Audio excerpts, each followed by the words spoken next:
You're about to ask a question, a real one that's been sitting in your chest for days.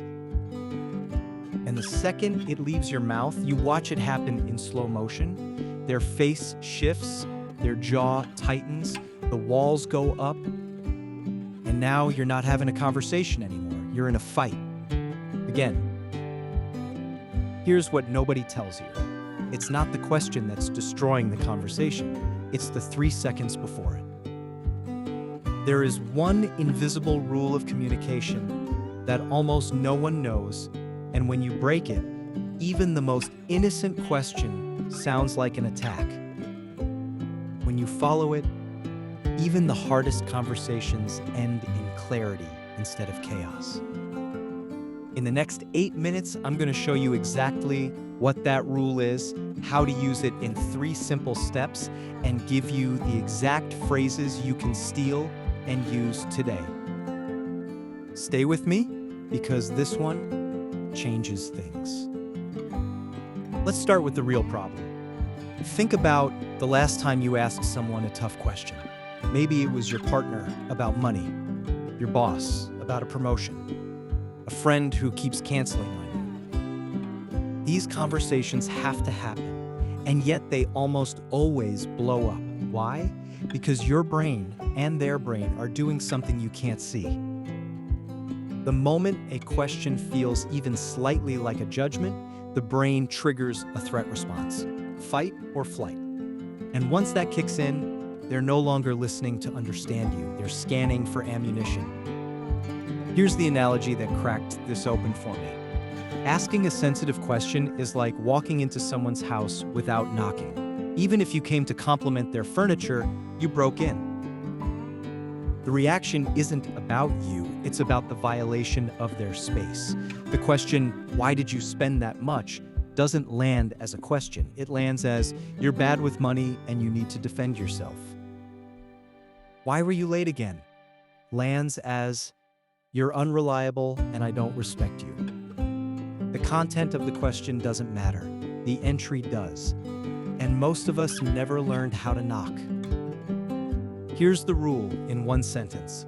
Signal respect before you make your request. 2 parts, permission, then intent. Permission means you ask before you ask. Phrases like, hey, can I bring something up? Or, is now a good time to talk? Feel like filler, but they're doing something powerful. They hand control to the other person. They say you have the right to say no to this. And the strange thing is, when people feel they can say no, they almost always say yes.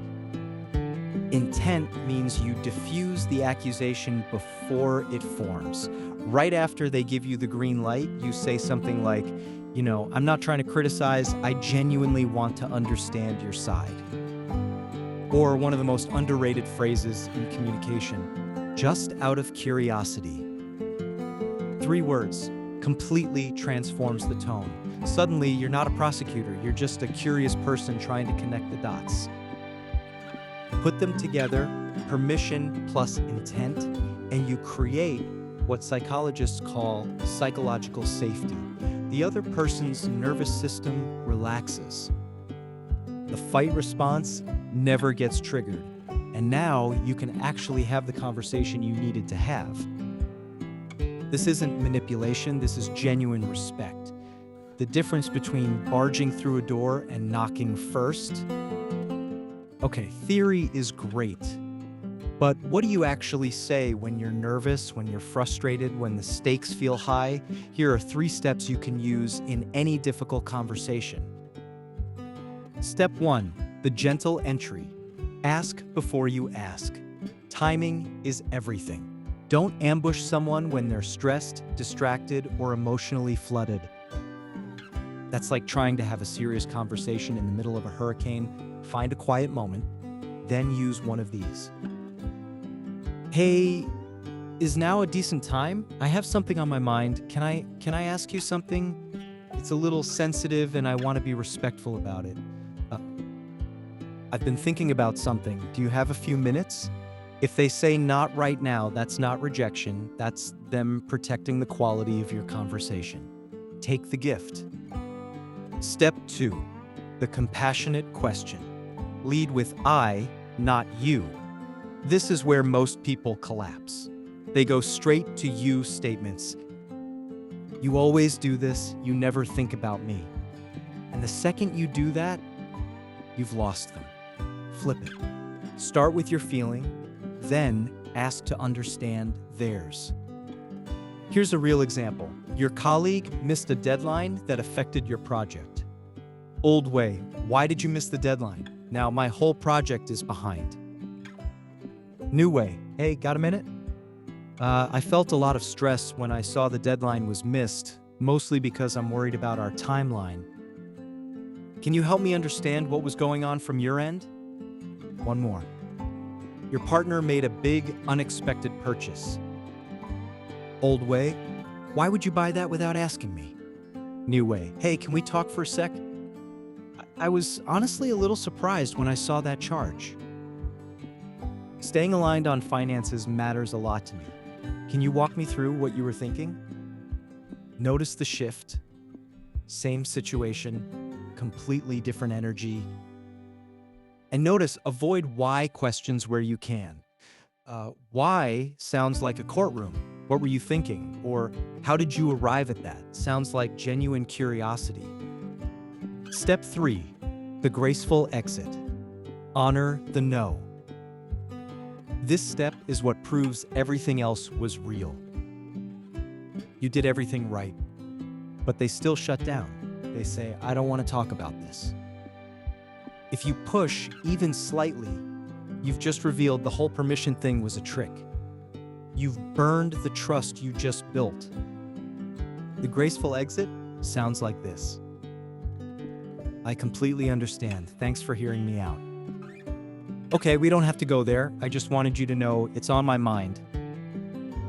That's fair. Maybe we can revisit it another time if you feel up to it. Respecting a no is the highest trust move you can make. It keeps the door open. It shows them you're safe to talk to. And more often than not, they come back to the conversation on their own because you didn't force them into a corner. Here's the thing. Most people don't realize. We think the two options are say the hard thing and cause a fight, or stay quiet and keep the peace. But silence isn't peace. Silence is just delayed resentment. This framework gives you a third option.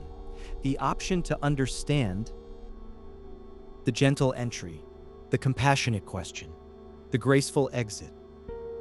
These 3 steps don't guarantee the other person will open up immediately. What they do is remove you as the reason the conversation fails. You stop being the threat, you become the safe place. And the most important relationships in your life, with your partner, your colleagues, your friends, they don't get stronger by avoiding hard conversations. They get stronger by having them well. Drop a comment right now. What's the hardest conversation you've been putting off? And if this helped you see something differently, hit subscribe. Next video goes even deeper into the psychology of why we shut down and how to stay open even when it's hard. See you there.